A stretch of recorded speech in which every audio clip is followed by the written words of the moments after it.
Setiap 10 November, kita selalu memperingati sebagai Hari Pahlawan. Yuk kita cermati bagaimana kronologisnya. Jenderal Imamura dan pasukannya mendarat di Jawa pada 1 Maret 1942 di 3 tempat. Pendaratan di Banten dipimpin Jenderal Imamura, sedangkan pendaratan di Eretan, Wetan, Indramayu dipimpin Kolonel Tony Sori, dan pendaratan di Bojonegoro dikoordinasi Maijen Tsuchi Hashi. Tempat-tempat tersebut memang tidak diduga oleh Belanda sebagai tempat pendaratan tentara Jepang. Pertemuan dilangsungkan di Kalijati pada 8 Maret 1942. Disepakati bahwa Angkatan Perang Belanda menyerah tanpa syarat kepada Jepang. Selanjutnya dilakukan penyerahan kekuasaan atas wilayah Indonesia oleh Gubernur Jenderal Hindia Belanda Tjarda van Starkenborgh Stafhover dan Letnan Jenderal Hendrik ter Putten yang merupakan Komandan Angkatan Perang Belanda di Jawa kepada Jenderal Hitoshi Imamura selaku wakil delegasi Dai Nippon. Pada tanggal 15 Agustus 1945, Perdana Menteri Jepang, Pangeran Higashikuni, menyiarkan seruan kepada rakyatnya untuk mematuhi persyaratan penyerahan diri kepada Amerika Serikat.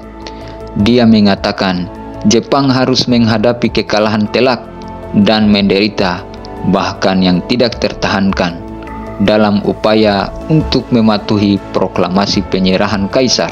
Pada hari proklamasi kemerdekaan, yakni hari Jumat tanggal 17 Agustus 1945 pukul 10.00 waktu Indonesia Barat, teks ini dibacakan oleh Soekarno didampingi Muhammad Hatta di Serambi depan rumah Soekarno yang terletak di Jalan Pegangsaan Timur nomor 56 Jakarta.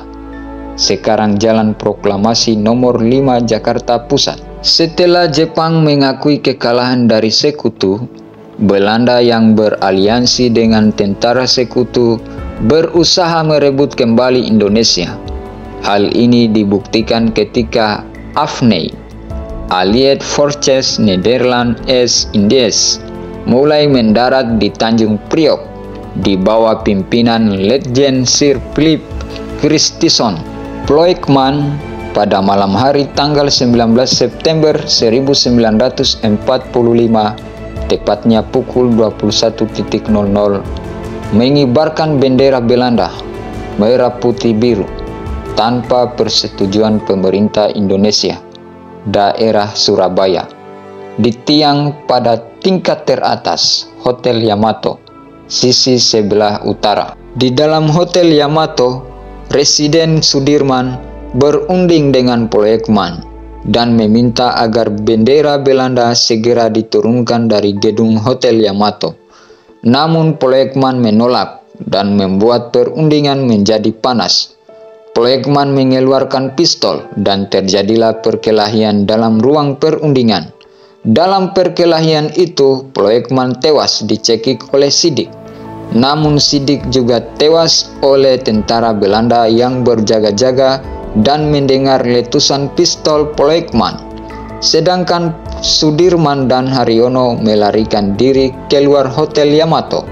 Mengetahui kejadian itu, sebagian pemuda merangsek berebut naik ke atas hotel untuk menurunkan bendera Belanda. Haryono yang pada awalnya bersama Sudirman kembali ke dalam hotel dan terlibat dalam pemanjatan tiang bendera.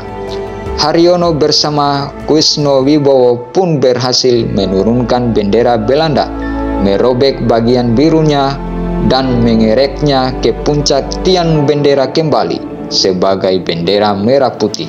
Setelah insiden Hotel Yamato tersebut, pada tanggal 27 Oktober 1945, meletuslah pertempuran pertama antara Indonesia melawan tentara Inggris. Serangan-serangan kecil tersebut di kemudian hari berubah menjadi serangan umum yang banyak memakan korban jiwa di kedua belah pihak, Indonesia dan Inggris. Setelah gencatan senjata antara pihak Indonesia dan pihak tentara Inggris ditandatangani pada tanggal 29 Oktober 1945, keadaan berangsur-angsur mereda. Walaupun begitu, tetap saja terjadi bentrokan-bentrokan bersenjata antara rakyat dan tentara Inggris di Surabaya. Bentrokan-bentrokan bersenjata di Surabaya tersebut memuncak dengan terbunuhnya Brigadir Jenderal Malabi, pimpinan tentara Inggris untuk Jawa Timur. Pada 30 Oktober 1945, sekitar pukul 20.30, mobil Buick yang ditumpangi Brigadir Jenderal Malabi berpapasan dengan sekelompok milisi Indonesia. Ketika akan melewati jembatan merah, kesalahpahaman menyebabkan terjadinya tembak-menembak yang berakhir dengan tewasnya Brigadir Jenderal Malabi oleh tembakan pistol seorang pemuda Indonesia yang sampai sekarang tak diketahui identitasnya. Dan terbakarnya mobil tersebut terkena ledakan granat yang menyebabkan jenazah Malabi sulit dikenali. Kematian Malabi ini menyebabkan pihak Inggris marah kepada pihak Indonesia dan berakibat pada keputusan pengganti Malabi, Mayor Jenderal Eric Karden Robert Mansergh, untuk mengeluarkan ultimatum 10 November 1945 untuk meminta pihak Indonesia menyerahkan persenjataan dan menghentikan perlawanan pada tentara Inggris. Ultimatum tersebut kemudian dianggap sebagai penghinaan bagi para pejuang dan rakyat yang telah membentuk banyak badan-badan perjuangan atau milisi. Ultimatum tersebut ditolak oleh pihak Indonesia dengan alasan bahwa Republik Indonesia waktu itu sudah berdiri dan TKR, Tentara Keamanan Rakyat, juga telah dibentuk sebagai pasukan negara.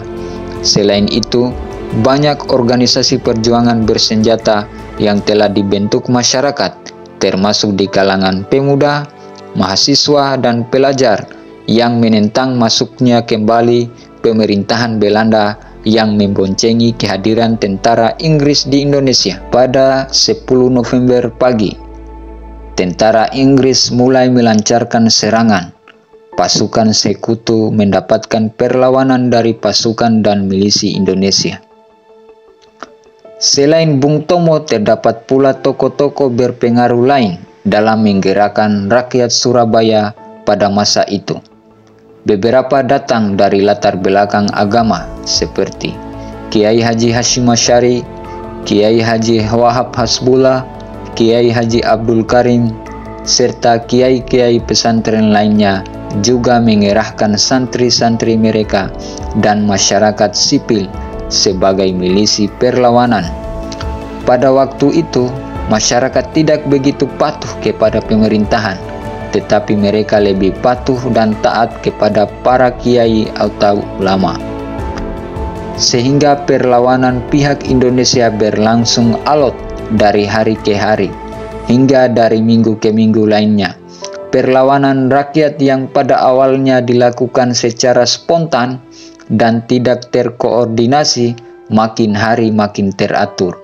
Pertempuran ini mencapai waktu sekitar 3 minggu.